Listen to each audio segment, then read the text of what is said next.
Template 1, also known as My First Workflow, is a great way to try out Nintex workflows, and it's also a good prototype that shows you how you can let other people know when a workflow process is started.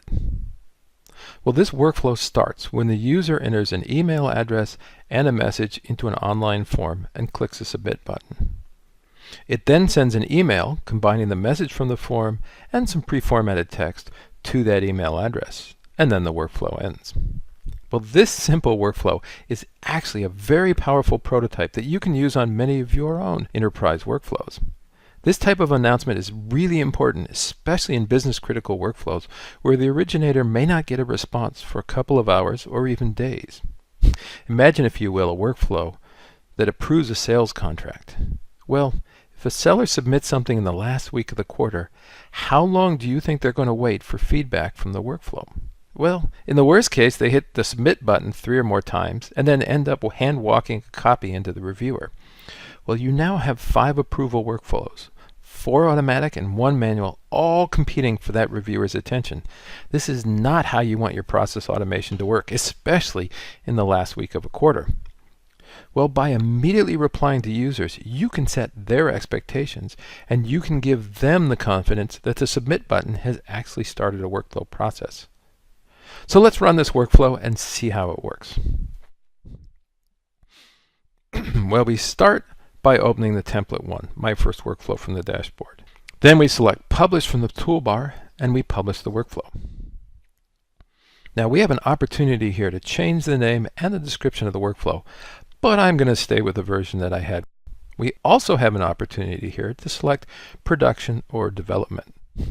Well, we're going to select Development, as that keeps this workflow from counting against our license, and it also adds a development flag to any emails or websites the workflow produces.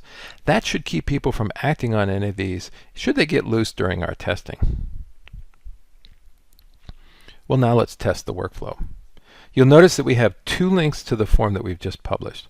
One just shows the form, and the other provides a code snippet that lets us embed this form into some existing web page. Well, we'll use the simple version for now. And here's our form. Now we test it by entering an email address, I'll use training@Nintex, and a message into the online form, and then clicking the Submit button. And you can see that we've successfully started our workflow. And we receive an email with our message and some pre-formatted text.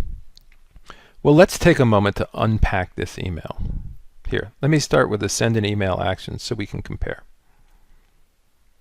Here's the for development only flag that tells everyone who receives an email this is just a test. And here's the email address from the form. And here's the message from the form. Now we've also added some text to this email to help you keep track of the workflow and learn more about how to use this workflow. First, we have some best practices on how to send emails from workflows. Then we have information on how to track which workflow and action created this email. Adding this type of information to your emails is really important when you have more than one workflow running, so that you can keep track of where you are.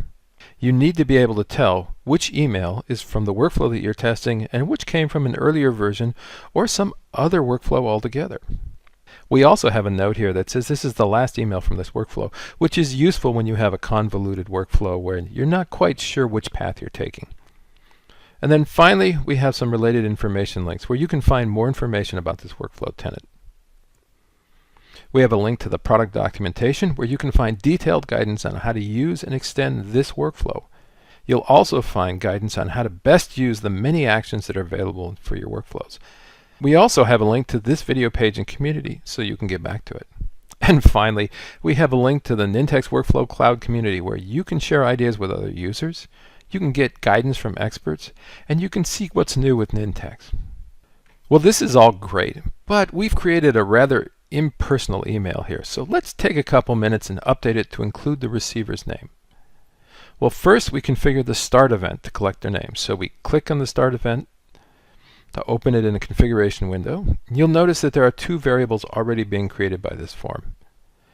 Well, we click Design Form now to open it up, and we drag a short text control onto the form. Now, notice how the form automatically responds by rearranging controls. We'll put it here for now.